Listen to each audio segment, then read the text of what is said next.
मराठी, सकारात्मक पारदर्शी पत्रकारिता। सलगरेमधील कारवाईचा धसका।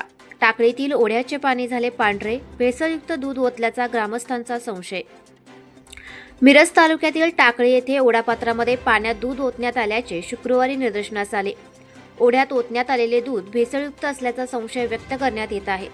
अन्न व औषध प्रशासनाकडून भेसळयुक्त दूध व अन्न भेसळ विरोधात जोरदार कारवाईची मोहीम राबवण्यात येत आहे।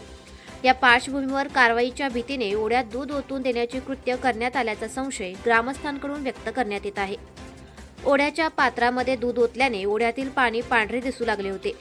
याबाबत अधिक माहिती अशी की मिरज सलगरे रोडवर टाकळी येथे ओढा आहे। ओढ्यामध्ये असलेल्या पाण्यामध्ये अज्ञातांनी मोठ्या प्रमाणात दूध ओतले आहे। ग्रामस्थांना येथील पाणी पांढरे दिसल्यानंतर त्यांनी माहिती घेतली। अज्ञातांनी या ठिकाणी मोठ्या संख्येने दुधाचे कॅन ओढ्यात ओतून रिकामे केल्याचे सांगण्यात येत आहे। राज्यभरात अन्न व औषध प्रशासनाकडून अन्न भेसळ विरोधात कारवाईची मोहीम राबवण्यात येत आहे।